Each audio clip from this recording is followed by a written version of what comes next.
Es súper fácil ácido base. Vamos a recordar los mecanismos que regulan el pH del organismo y el papel de los riñones es regular este pH. Entonces, primero, ¿quién me puede definir qué es el pH?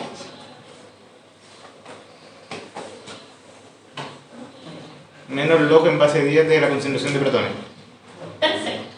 Entonces, nos da cuenta de la concentración de protones. ¿Y por qué se usa pH? Por comodidad. Porque si no tendríamos que decir un número enorme de milliequivalentes por litro. ¿Ya? Eso no es. Entonces, el pH en el plasma, su rango va de 738 a 742. Se maneja de manera muy estricta, porque si uno piensa, si pasamos de 7,4 a 7,5, la concentración de protones que cambió es enorme, porque está en una escala logarítmica. Entonces, para que lleguemos a este rango de pH, tenemos que tener en cuenta que tiene que haber un equilibrio entre ácidos y tampones, para tamponar esos ácidos. Porque el organismo de por sí está con una carga de ácidos constante. ¿Y de dónde vienen esos ácidos? ¿De dónde vienen los ácidos? De manera externa, hacia el organismo. ¿Del alimento? De los alimentos, en base a ácidos grasos y aminoácidos, ¿cierto?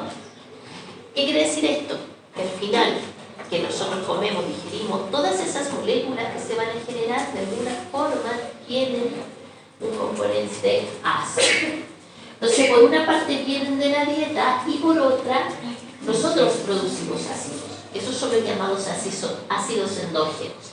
Sería el ácido láctico, por ejemplo, en algunos casos cetoacidosis, cuando se genera cuerpo cetónico, y el principal es el CO2 de la respiración celular. Ahora, en cuanto a cuantía, vamos a ver que esto es lo principal, ¿ya? Luego, ¿cómo nosotros eliminamos estos ácidos en exceso para mantener este rango? A través de la ventilación, que es por donde eliminamos el CO2. Vamos a ver en la próxima qué relación hay entre el CO2 y el concepto de ácidos, ¿ya? Pero por una parte vamos a eliminar por la ventilación este CO2 que se va formando y por vía renal los protones, ¿ok? De manera indirecta. Vamos a ver que estos son los protones que se van a eliminar por la orina, pero que tenemos que eliminarlos tamponados, ¿ok? Entonces, el pH 7,4 y los extremos de este rango estarían en este esquema acá en verde, y si disminuimos a menos 7,32 el pH, ya estamos en una condición de acidosis, y sobre 7,46 más o menos alcalosis. Lo que está en rojo significa que es incompatible con la vida. Por ejemplo, un pH de 6,8 ya estás muriendo, ¿cierto? Incompatible con la vida. Entonces, para tratar de mantener este rango de manera muy estrecha, se recurre a diferentes órganos. Y este esquema es el que tienen que aprender y quedarse con él para siempre. ¿Lo conocían? Sí, lo pude leer. Perfecto. ¿Qué quiere decir eso? Que esta razón de bicarbonato y CO2 va a estar manejada por los riñones y los pulmones, porque son los órganos que tienen contacto con el exterior. Los riñones, ustedes vieron que desde la cápsula de Bowman es contacto directo al exterior, y los pulmones a través de la respiración, ¿cierto? Tienen también contacto con el exterior. Esta fórmula que está acá es la fórmula o ecuación de Henderson-Hasselbalch, ¿ok? Henderson-Hasselbalch estableció que el pH se puede calcular a través pKa del ácido carbónico más el logaritmo de la razón entre el bicarbonato y la PCO2 multiplicada por el coeficiente de disolución del CO2. ¿Ok? Entonces, esta ecuación lo que nos dice es que esta razón es la que hay que mantener constante. Entonces quiero que ustedes mismos calculen ahora cuál es esa razón normal. ¿Ya? Entonces quiero que saquen la razón de eso. Como aparece ahí, bicarbonato partido por CO2. ¿Cuánto nos da? 20. Ya. Ese es el valor al que quería que llegáramos. ¿Qué nos dice eso? Que hay una capacidad 20 veces más de bicarbonato con respecto al CO2, por lo tanto el sistema está hecho para tamponar ácidos. ¿Ya? Entonces el organismo lo que tiene que hacer es mantener esta razón. Porque nuestro organismo tiende a hacer más acidosis que alcalosis. Entonces, esa razón es la que hay que mantener. Y anoten los datos de PCO2 de 40 milímetros de mercurio y de bicarbonato 24 milímetros de mercurio. Pues esto es HCO. Dice que un pH de 7.4. ¿De cuánto? 7.4. ¿Es normal ese pH o no? Sí, ¿cierto? Supongamos ahora que esa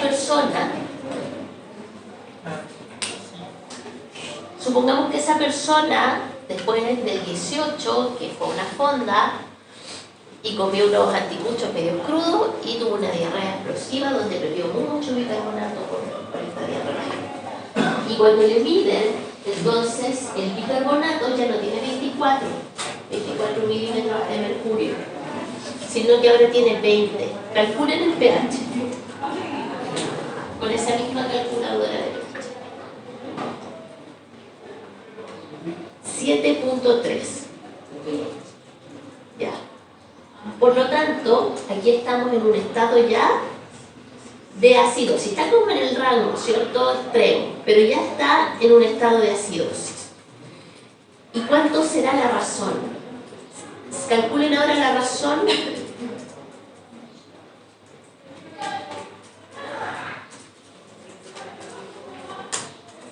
Entre bicarbonato y PCO2. De 16,6. 16,6. Y acá teníamos 20. Entonces, el mensaje es que el organismo tiene que tender a mantener esta razón entre el bicarbonato y el PCO2. ¿Ya? Si la razón baja, implica que de alguna forma nos va a disminuir ese pH y vamos a estar en una condición de acidosis. ¿Ok? Profe, consulta, ¿por qué en el logaritmo se usa CO2 y no ácido carbónico? Porque el ácido carbónico prácticamente no existe. Está siempre en estado, es como un intermediario transitorio. Ya, entonces esta es la ecuación clásica, donde tenemos que el CO2 cuando se combina con agua nos va a dar lugar a protones y bicarbonato. ¿Por qué creen ustedes que el pH está dado principalmente por este par ácido-base? Siendo que nos muestra aquí que el pKa, ¿qué era el pKa? Este punto, cuando no tenemos la cantidad de equivalentes. Claro, es cuando tenemos 50% de ácido y base, del ácido con su sal conjugada. Esto lo vieron en química, ¿cierto? Sí. Entonces, uno cuando quiere hacer un tampón en química, una solución buffer, elige el ácido Más cerca del con pH. el pKa más cercano al pH que quiera alcanzar, ¿cierto? Pero el 6,1 ¿se parece al 7,4? No. No. Entonces, ¿por qué usamos ese par ácido base para dar cuenta del pH? Si tiene un pKa tan lejano. Porque los ácidos fosfóricos se parecen un poco más, es como 6-8. Ya. Pero eso es del tampón fosfato, ¿no? ¿Ah? Que acaba de mencionar es del tampón fosfato. Sí, el que acabo de mencionar. Bueno, justamente porque este es el componente que está más en el mayor cantidad a nivel sistémico y porque estamos generando principalmente CO2, el cual puede difundir y que estamos generando constantemente en el organismo. Entonces, esto es lo que se encuentra en mayor cuantía como par ácido base en el organismo. Entonces, el mensaje es, puede que su pKa sea lejano, pero es el que tenemos en mayor cuantía y el sistema está hecho principalmente para tamponar ácidos, no para contrarrestar una alcalosis. Entonces, esas serían las razones, ¿ya? En este par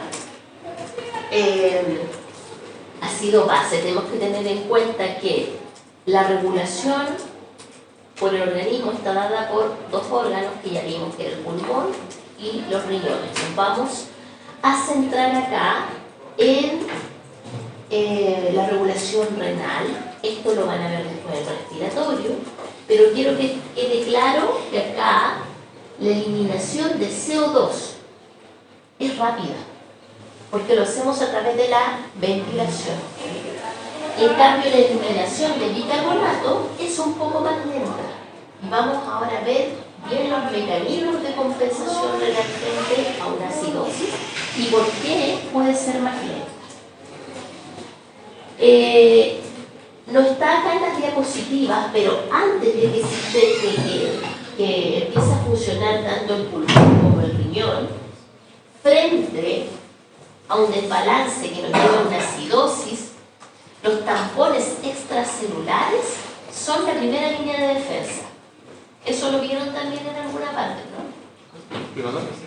Que antes de que funcione el pulmón y después el riñón, la primera línea de defensa son los tampones extracelulares, ¿ya? Para que recordemos.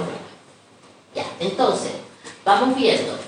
A nivel renal, podemos llegar, por ejemplo, a tener una pérdida de bicarbonato, como el ejemplo que les acababa de dar de una diarrea importante, que se pierde mucho bicarbonato por las heces. En ese momento podemos llegar a un proceso de acidosis, pero a nivel renal, los riñones compensan acidificando la orina, ¿ya? Frente ahora a una retención de bicarbonato o pérdida excesiva de protones, los riñones van a funcionar alcalinizando la orina. A su vez, a nivel pulmonar, este maneja la velocidad entonces de respiración para manejar, por ejemplo, un exceso de CO2, el cual puede ser disminuido con hiperventilación o aumentar la PCO2 a través de la hipoventilación. Esto recuérdenlo cuando vayan viendo respiratorio. Vamos a ver cómo los riñones manejan entonces el proceso de tamponamiento. Lo primero que hacen los riñones es que todo el bicarbonato que filtra lo recuperan, ¿ya? Ese es el primer concepto. Y el segundo es que cuando hace falta más bicarbonato, los riñones son capaces de generar nuevo bicarbonato. ¿Ok? ¿Qué ocurre después que el bicarbonato filtra? Porque también es un anión que filtra libremente. Cuando pasa por los túbulos proximales, miren, ¿qué está ocurriendo acá? Se reabsorbe lo que filtró, ¿ya? En un 80%. Es decir, los túbulos proximales tienen un papel muy relevante en la recuperación de bicarbonato. Y recuerden que a medida que si una persona tiene enfermedad renal crónica y que está perdiendo nefrones constantemente, estos van a tener menos nefronas y este proceso va a estar disminuido también. Por lo tanto, se pierde bicarbonato. Y eso contribuye a la acidosis, que es una manifestación clásica de la enfermedad renal crónica. ¿Ya? Entonces, aquí estamos reabsorbiendo bicarbonato. Acá, en el asa ascendente de Henle, se genera la otra reabsorción que ocupa más o menos un 15%. Y luego, en túbulos colectores, el otro 5%, pero la idea es recuperarlo al máximo, porque es nuestra fuerza tamponante frente a acidosis. ¿Ya? Luego de eso, tenemos ahora la generación de este nuevo bicarbonato. ¿Ya? ¿Qué quiere decir eso? Que frente a un mayor requerimiento, los riñones pueden generar bicarbonato fuera al que se filtró y se reabsorbió. Entonces, ¿se acuerdan que en el túbulo proximal estaba este intercambiador sodio-protones? Entonces, ya sabemos que a este nivel se están secretando estos protones. Estos van a reaccionar con el bicarbonato que filtró, ¿ya? Y gracias a la anhidrasa carbónica que está en la porción apical de las células del túbulo proximal, se genera bicarbonato y CO2.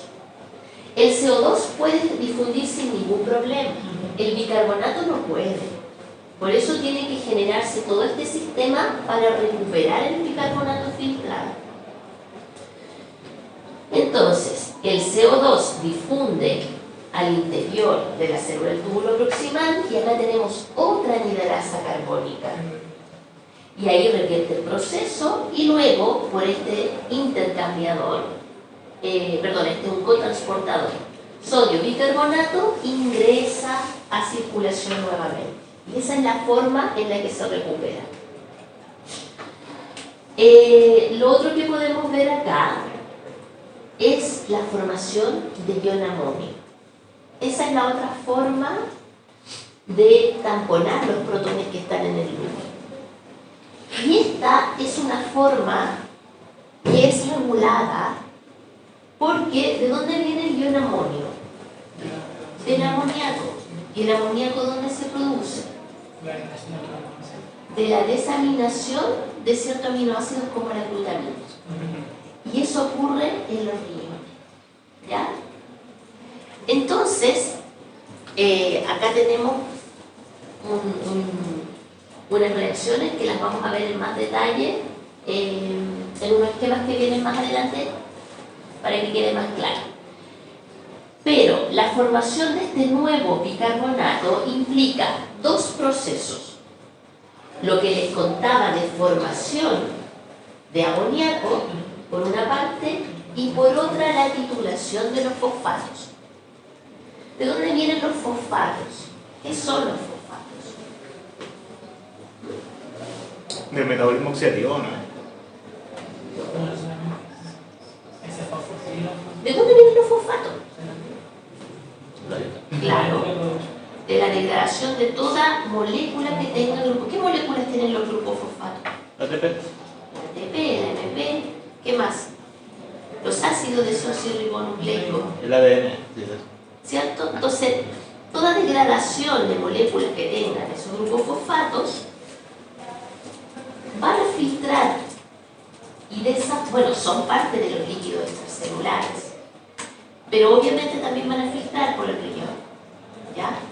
Y son capaces de unirse a un protón y de esa forma generan fosfato monobásico o dibásico, ¿ok?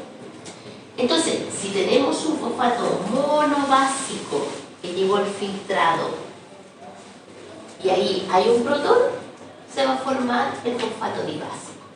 Este concepto es el llamado titulación de fosfatos, o lo van a encontrar como acidez titulable,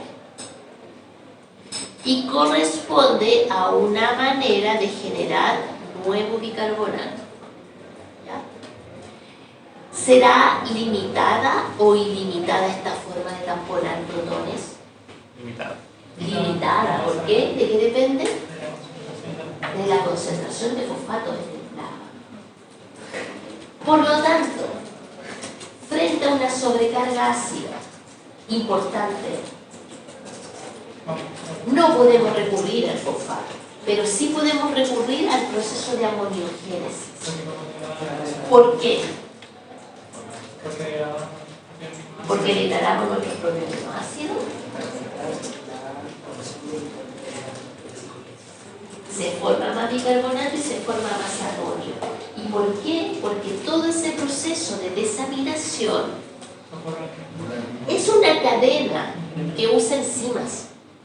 Y como toda enzima, que es una proteína, se puede inducir el programa de expresión génica para que se generen más enzimas.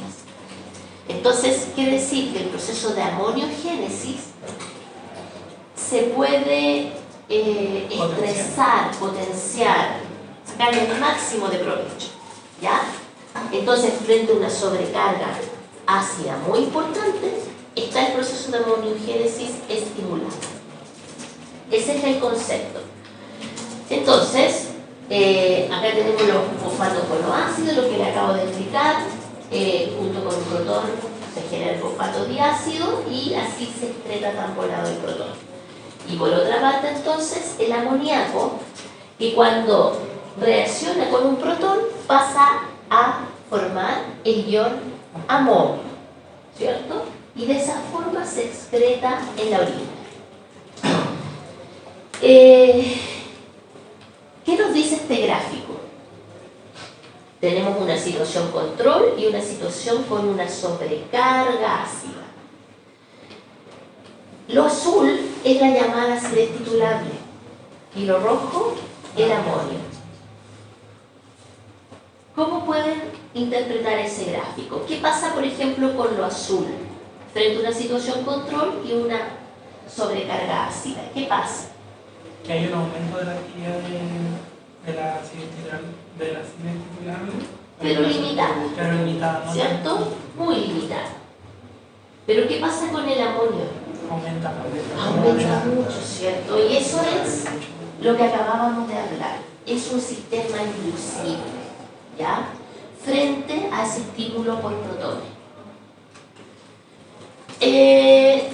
Nuevamente, otro esquema que nos muestra cómo una vez que secretamos un protón, la acidez titulable puede tamponar esto y hacer que se elimine. Junto con esto, estamos recuperando un bicarbonato, el que pasa a extracelular y ayuda al proceso de tamponamiento. Aquí está la producción de amonio. Este esquema, recuérdenlo, porque lo vamos a ver cuando veamos gluconeogénesis, ¿ya? Porque a nivel de túbulo proximal también existe un transportador sodio-glutamina. Entonces, esto ingresa, ¿por qué? Porque hay una gradiente a favor del sodio. Y eso permite que lleve la glutamina así como de paso. La glutamina entonces va a generar, finalmente, se va a desaminar y va a ir generando primero ion amonio acá en la mitocondria, luego pasa a citoplasma y pasa de nuevo a amoníaco, el protón, etc. Y de esa forma se va a liberar el amoníaco, ¿ya? Esto es el lumen, siempre ubíquense cuál es el lumen y cuál es la zona extracelular. Entonces también, acuérdense que todo esto implica el proceso también de gluconeogénesis. En los riñones ya dijimos ayer que también pueden aportar bastante en la gluconeogénesis. Y tenemos acá, para resaltar, estas dos enzimas. Anhidrasa carbónica 4, que está en la zona apical, y la anhidrasa carbónica 2, que está en la zona intracelular. Y ahí, la anécdota que tú estabas contando en la clase anterior, en la cual dijiste que inhibiendo una anhidrasa carbónica se producía hipercloremia. ¿Por qué? Vean este esquema. Porque siguiente esquema no está el canal de cloruro. Ya, pero miren, ¿qué pasa si existiera un fármaco que inhibe esto? ¿Nos generará acidosis o alcalosis?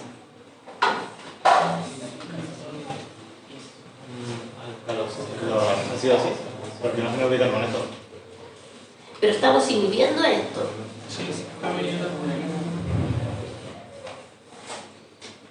Yo diría que más que nada acidosis, Porque no se me olvida con esto. porque no se está formando el bicarbonato en el interior de la cinta proximal. Ese medicamento existe. Sí, se llama acetazolamida. ¿Ya? Es un diurético. Acetazolamida, se escribe La hipercloremia se veía producto de que por el transportador que estaba en el tubo proximal. en basal, en la zona vasolateral, claro. Esa es como una consecuencia final, porque dijimos que ciertas condiciones de alcalosis metabólica podría, como hay un transportador que es electroneutro, hay genera la hipercloremia. Pero existe el llamado mal de altura. ¿Lo conocen? El epóxido crónico. El mal de altura es cuando una persona... ¿Han escuchado el concepto de apurarse? Sí. Ya. ¿Qué pasa? Que si no están acostumbrados a alturas importantes, ustedes, por ejemplo, pueden ir un día de manera brusca a La Paz, ya, que está, no sé, por 4.000 más o menos metros de altura, y empiezan a sentir hipoxia, o sea, no, a censar hipoxia. ¿Qué pasa con la ventilación? Aumenta. Entonces, para contrarrestar ese proceso y que la persona no se desmaye, porque es bien molesta la sensación, empieza a sentir náusea, etc., el fármaco que se da es acetazolamida, porque es una forma de revertir, en el fondo, el desequilibrio ácido-base que tiene en ese momento la persona que llegó a la altura, ¿cierto? Porque empezó a hiperventilar y por lo tanto empezó a eliminar mucho CO2 probablemente, hace acidosis respiratoria y por lo tanto podemos contrarrestarlo de manera metabólica, es decir, a través del riñón. Ese es otro concepto que van a ver después en fisiopatología de alteraciones ácido-base, donde si la alteración es respiratoria, lo que compensa es el riñón y viceversa. Claro. ¿Sí? Pero, profe, si le expulsa mucho CO2 por la boca, ¿no sería alcalosis? Sí, vos dijo el revés. Lo dije al revés. Sí, porque dijo, la persona va a expulsar mucho CO2 y va a tener una acidosis. Ah, claro. Ahí calza. Va a tener una acidosis respiratoria. Y la acidosis respiratoria... ¿Trata alcalosis? O sea, ¡ay! Me enredé. Tenemos una acidosis respiratoria. Espérate. Alcalosis. Alcalosis respiratoria. Ahí está, alcalosis respiratoria. Y si tenemos alcalosis, no tenemos que reabsorber bicarbonato a nivel renal. Tenemos que eliminarlo. Por eso la acetazolamida inhibe la formación de bicarbonato. ¿Ahí quedó claro? Ahí sí. Perdón.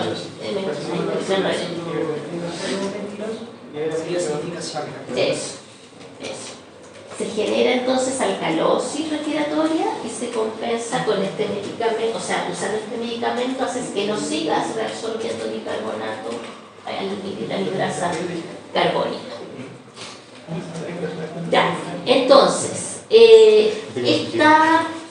esta diapositiva resume entonces el papel renal frente a una acidosis y frente a una alcalosis.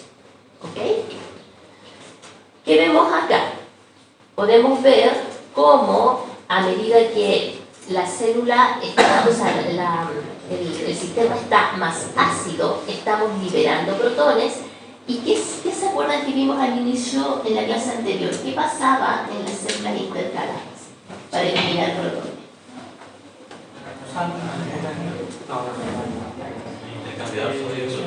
Estaba ese intercambiador y ¿qué más?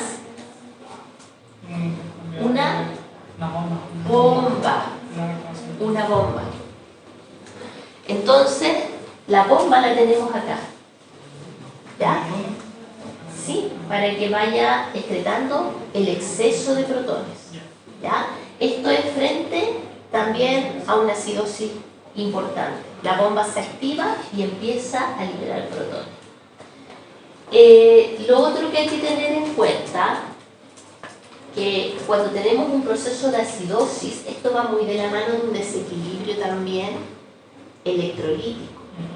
Y como a este nivel se liberan protones, pero también tiene que haber un intercambio electroneutro, el potasio se reabsorbe. Entonces la acidosis generalmente va acompañada con hipercalemia. ¿Ok?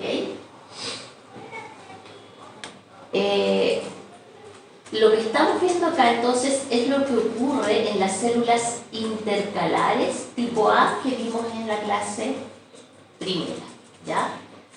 Eso es lo que ocurriría donde tenemos ahí una participación activa de la bomba protón ATP, protón ATPase. Se me olvidó. Ya, y acá en la alcalosis, ¿qué ocurre? Todo lo contrario.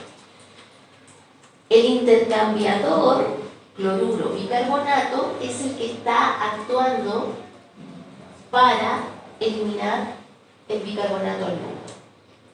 Y eso es lo que nos puede generar como una consecuencia la hipercloremia, porque tiene que haber un intercambio iónico, en este caso de aniones, donde eliminamos un bicarbonato pero ingresamos este cloruro. En este caso, entonces, lo otro que había que destacar es que cuando tenemos también procesos de alcalosis, el potasio se maneja de manera inversa. Y aquí tenemos una tendencia a la hipocalemia.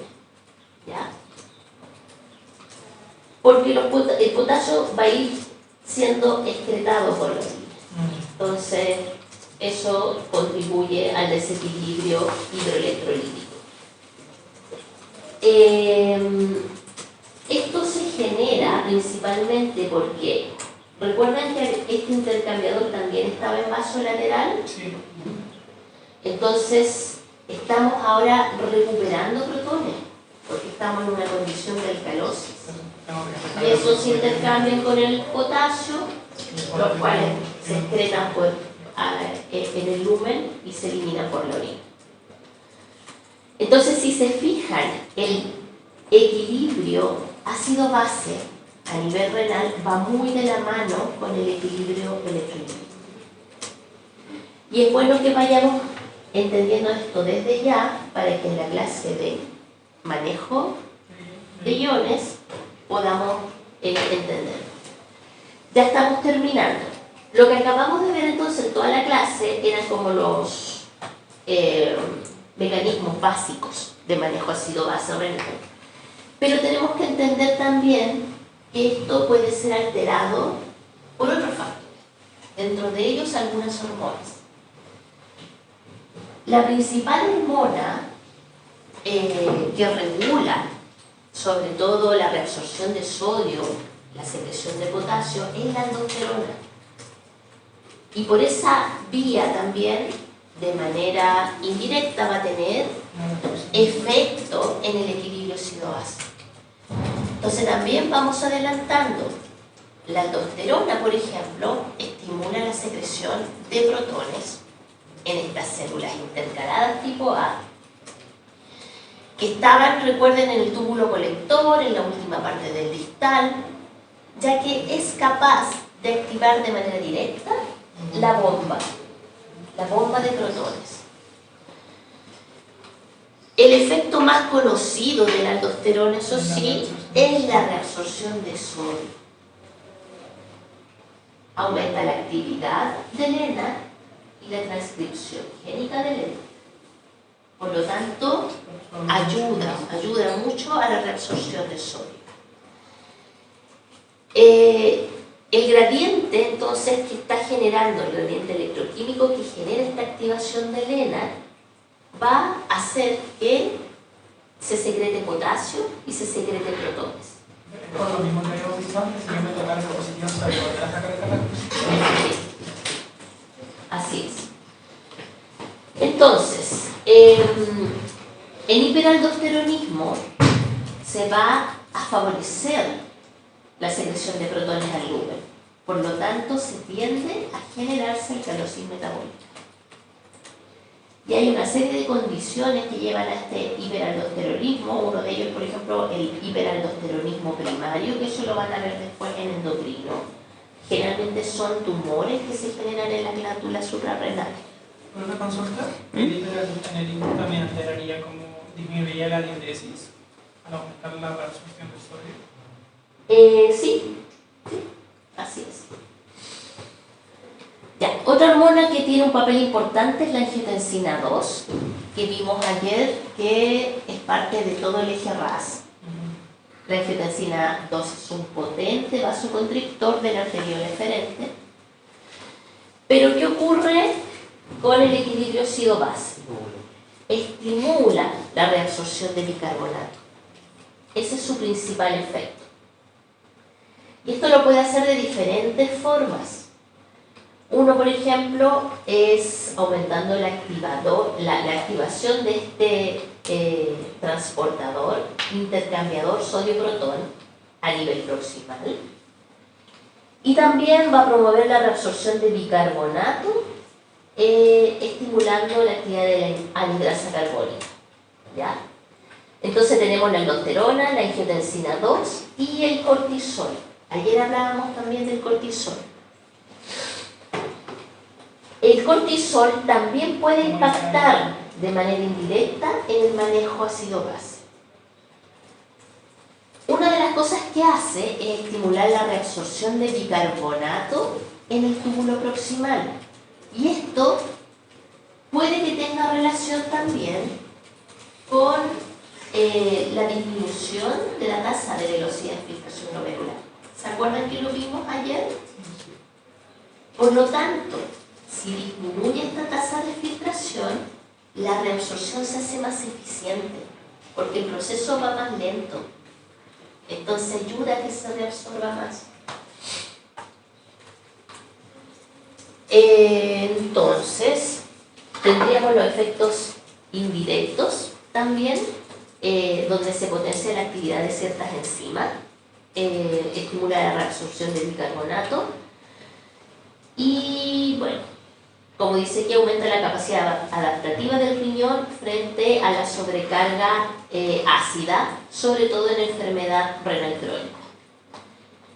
Acá existe un ejemplo que es el síndrome de Cushing o Cushing, que también lo van a ver probablemente cuando pasen endocrino, y que se caracteriza por niveles muy elevados de cortisol. La ADH la vamos a ver con mucho detalle cuando veamos manejo electrolítico. ¿Okay? Pero también tengan en cuenta, adelante, de que tiene un papel importante en la regulación del equilibrio ácido-base. Esto tiene importancia en ciertos estados que son patológicos, como el síndrome de liberación exacerbada de ADH, que se llama CIAR, donde hay diferentes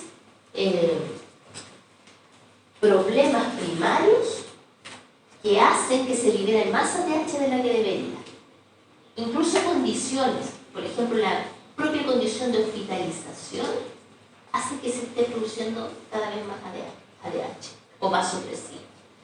Que les adelanto que se encarga de aumentar la reabsorción de sodio y de agua. Entonces, en este caso es importante porque también ayuda a que aumente mucho la reabsorción de agua, entonces los protones quedan mucho más concentrados en la orina, produce una acidificación de la orina. Entonces, esas serían como las 4 hormonas que de alguna forma estarían también ejerciendo una influencia en desbalances ácido-base. Tenemos la angiotensina 2, la aldosterona, la DH y el cortisol. Ya, y esa es la última. Entonces, con lo que vimos ahora, yo creo que es suficiente para que tengan una idea de cómo los riñones están manejando el equilibrio ácido-base.